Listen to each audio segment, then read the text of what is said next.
Welcome to Sky Story. Saksikan cerita penuh misteri dan keajaiban yang penuh inspirasi dan pastinya. Jangan lupa like, komen, dan subscribe. Selamat menikmati perjalanan di Sky Story. Judul, Gadis di Loteng Rumah Tua.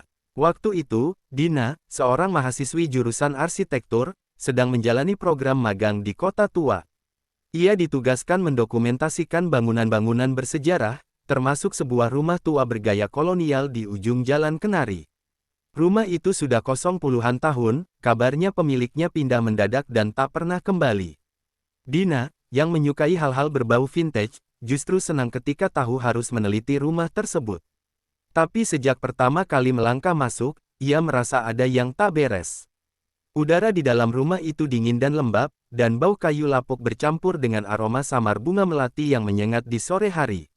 Hari-hari berikutnya semakin aneh. Dina sering mendengar langkah kaki di loteng setiap pukul 3 pagi. Padahal rumah itu kosong, dan loteng terkunci dari dalam. Ia juga mulai melihat sesosok gadis muda bergaun putih, berambut panjang menutupi wajah, berdiri di tangga atau mengintip dari balik jendela. Warga sekitar menolak bicara soal rumah itu. Tapi akhirnya seorang kakek tua penjaga toko di ujung jalan berkata, "Kau sudah lihat dia ya?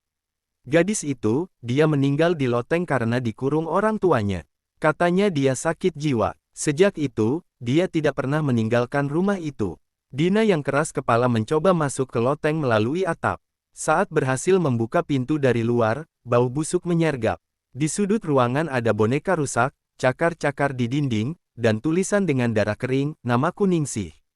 Aku masih di sini." Sejak malam itu, Dina tak pernah kembali ke rumah itu. Tapi beberapa minggu kemudian, warga melihat seorang gadis berambut panjang berdiri di balkon lantai 2, dan mereka bersumpah, itu bukan Ningsih, melainkan Dina. Beberapa minggu setelah Dina menghilang, rumah tua itu kembali sunyi. Namun, keheningan itu bukan ketenangan. Beberapa warga yang lewat malam-malam mulai melaporkan penampakan. Ada yang melihat lampu-lampu rumah menyala padahal listrik sudah lama diputus. Ada juga yang mendengar suara perempuan tertawa pelan dari arah loteng. Puncaknya terjadi pada malam Jumat Kliwon, saat sekelompok remaja mencoba membuat konten horor di rumah itu.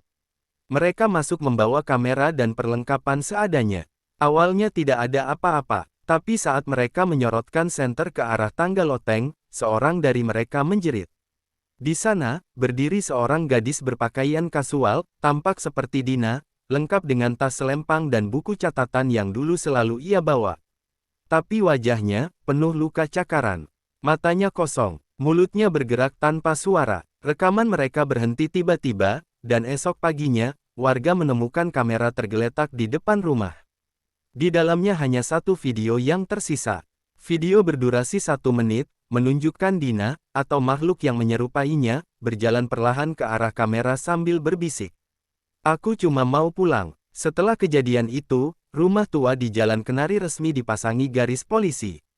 Tapi tidak ada yang bisa menjelaskan apa yang terjadi pada Dina, dan apakah sosok yang kini menunggu di loteng itu adalah arwah Ningsih, atau sesuatu yang jauh lebih menyeramkan, hasil dari dua jiwa yang kini menyatu di balik tembok tua itu. Sejak malam itu, tak ada yang berani mendekat. Tapi jika kamu lewat di depan rumah itu sekitar jam 3 pagi, kadang kamu bisa mendengar dua suara perempuan dari dalam loteng, satu menangis, satu lagi tertawa. Efek suara, angin malam, lantai kayu berderit pelan, suara jam berdetak pelan. Suara narator, pelan dan menyeramkan. Malam itu, hujan turun pelan. Jam menunjukkan pukul 2.57.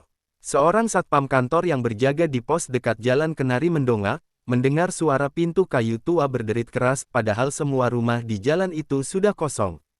Tapi rumah yang satu itu, ya, rumah tua di ujung jalan, pintunya perlahan terbuka sendiri.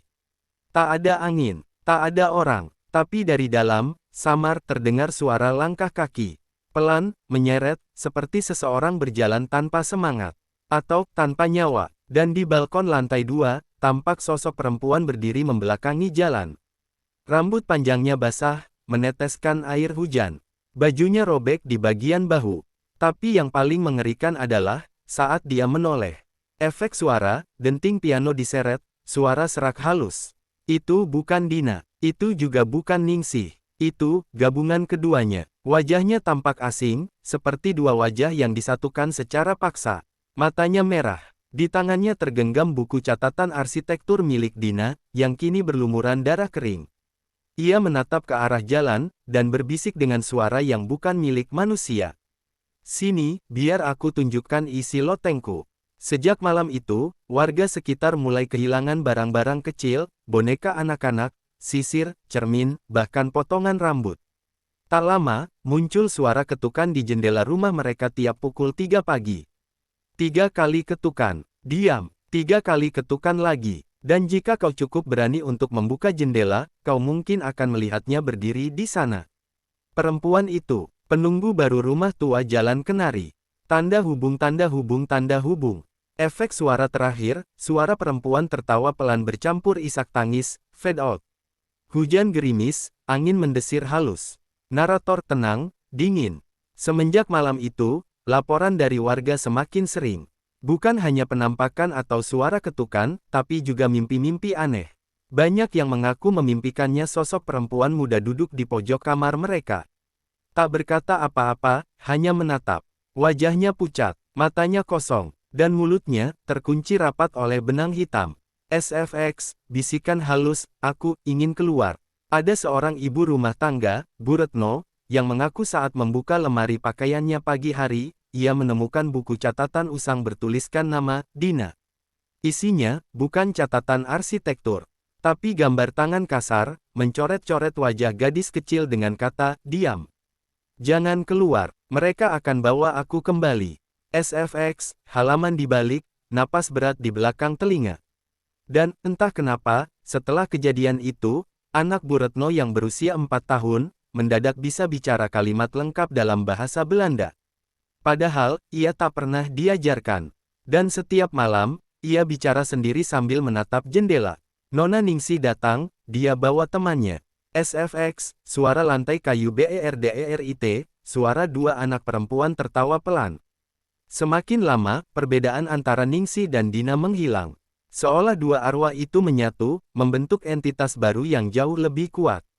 Lebih marah, dan lebih menginginkan teman. Narator lebih pelan, membisik. Beberapa malam terakhir, warga mengaku melihat dua bayangan perempuan berjalan pelan di depan rumah mereka.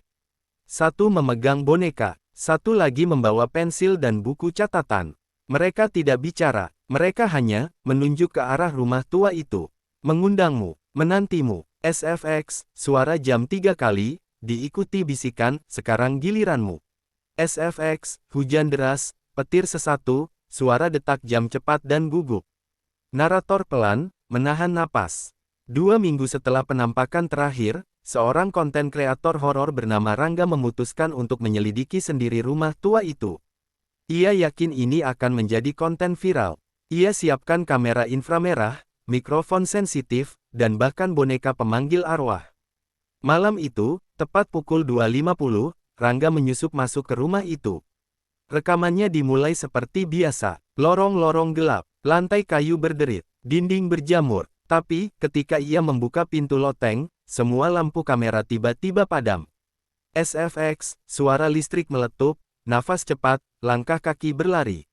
Rangga panik, menyalakan senter. Tapi di balik sinar itu, berdiri dua sosok perempuan.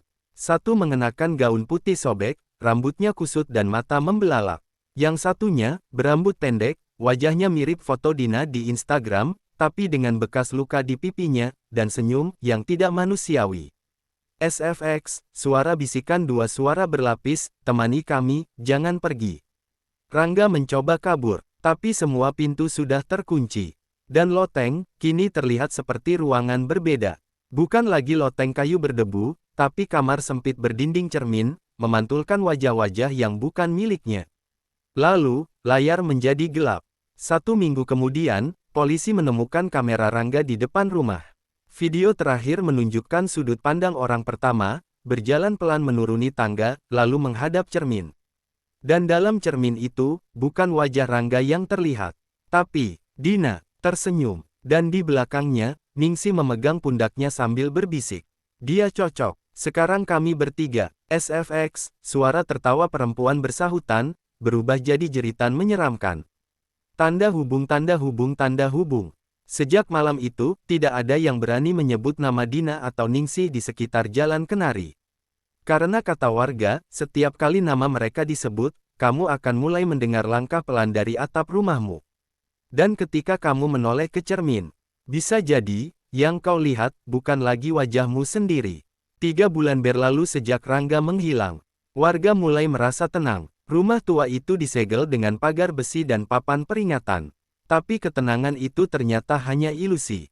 Karena, gangguan mulai pindah. Pertama kali terjadi pada seorang editor video yang diminta memeriksa file dari kamera Rangga. Ia tinggal di kota lain, jauh dari lokasi rumah tua. Tapi setelah membuka file yang berhasil diselamatkan, ia melihat sesuatu yang tak pernah terekam sebelumnya. Sebuah rekaman pendek, 13 detik. Hanya gambar cermin. Tapi dari balik cermin itu, matanya sendiri berkedip, padahal ia tak bergerak sedikit pun di depan kamera. Editor itu ditemukan tewas 2 hari kemudian, tergantung di depan cermin rumahnya. Dan di dinding, tertulis dengan darah. Cermin pertama, tanda hubung tanda hubung tanda hubung. Tak lama kemudian, seorang penonton setia channel Rangga mengunggah ulang video misterius itu, menantang penunggu rumah tua untuk menampakkan diri. Dia menghilang pada malam ke-13 setelah mengunggahnya. Tapi sebelum menghilang, ia sempat mengirim pesan terakhir ke grup teman-temannya. Aku mimpi didatangi 2 cewek, tapi sekarang ada satu lagi. Yang satu pakai baju merah, dia gak ngomong apa-apa. Cuma berdiri dan tunjuk ke cermin kamar mandiku. Esoknya, tembok rumahnya penuh coretan. Cermin kedua, tanda hubung tanda hubung tanda hubung. Kini, semua orang mulai sadar. Ini bukan lagi tentang rumah tua. Bukan tentang Dina. Bukan tentang Ningsih. Tapi tentang entitas yang menggunakan mereka sebagai pintu. Pintu yang dibuka lewat pantulan. Lewat cermin. Dan jika benar, 2 cermin sudah dibuka. Itu berarti, masih ada satu lagi. Cermin ketiga. Dan siapapun yang sedang mendengar cerita ini sekarang, bisa saja sedang duduk menghadapnya. SFX, sunyi, dengan detak jam. Lalu suara nafas di belakang telinga, pelan. Lihat, siapa yang sedang memantau kamu dari balik cermin itu.